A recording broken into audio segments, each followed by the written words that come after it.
தூக்கமின்மைங்கிறது வந்து நோய் கிடையாது, இது ஒரு பழக்கம். தூக்கமின்மை வந்து அவங்களுடைய பழக்கம், பாதிப்பு.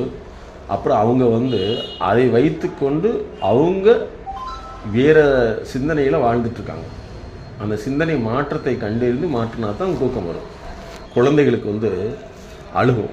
ஏன் அழுகுன்னா, அது தூக்கம் வரல, தூக்கம் வந்தது, தூங்க தெரியல.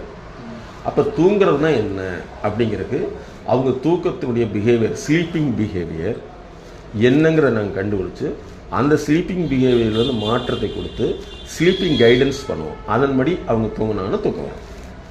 பெரும்பாலும் நீங்கள் வரக்கூடிய 99% சமூக ஊடகங்கள் வரக்கூடியது எல்லாமே வந்து ஒன்று அவங்க வந்து இல்லாததை இருக்குதுன்னு சொல்லுவாங்க, இருக்கிறத ஒன்றுமே இல்லைன்னு சொல்லிடுவாங்க. அப்புறம் வந்து நியாயமாக இருக்கிறத ஒரு காமெடி போட்டு அது காமெடியாக பண்ணி விட்டுருவாங்க. அப்போ என்னன்னா, இது மூணுக்குள்ளேயே மக்கள் மாட்டிக்குவாங்க. ஆனால் உண்மையான ஸ்பெஷலிஸ்ட் எங்களுடைய சேனல் மாதிரி உள்ளவங்க, எங்களுடைய MSK லைஃப் டிவி சேனல் பார்த்தீங்கன்னா அதில் வந்து இந்த சிம்டம் இருக்குது, இதுக்கு உளவியல் சிகிச்சை தேவைன்னே சொல்லுவே தவிர இதெல்லாம் சரியாக போயிருந்து ஒற்றை வார்த்தையில் சொல்ல மாட்டோம். ஏன்னா நாங்கள் இந்த துறையில் இருக்கிறவங்க ஒற்றை வார்த்தையில் ஒரு பிஸ்னஸ் ரெடியாகிடும், சரியாக போயிருந்துன்னா சரியாகிடுமா? அந்த பிஸ்னஸுக்கு மார்க்கெட்டிங் தேவை, பையிங் பிளாசிஃபி வேறு, செல்லிங் பிளாசிஃபி வேறு, கஸ்டமர் ரீட்டேஷன் வேறு, கஸ்டமர் கேர் வேறு, கஸ்டமர் மேனேஜ்மெண்ட் வேறு, இவ்வளோ ப்ராசஸ் இருக்குல்லவா? இதை பண்ணினா தான் பிஸ்னஸ் நல்லா முடியும்.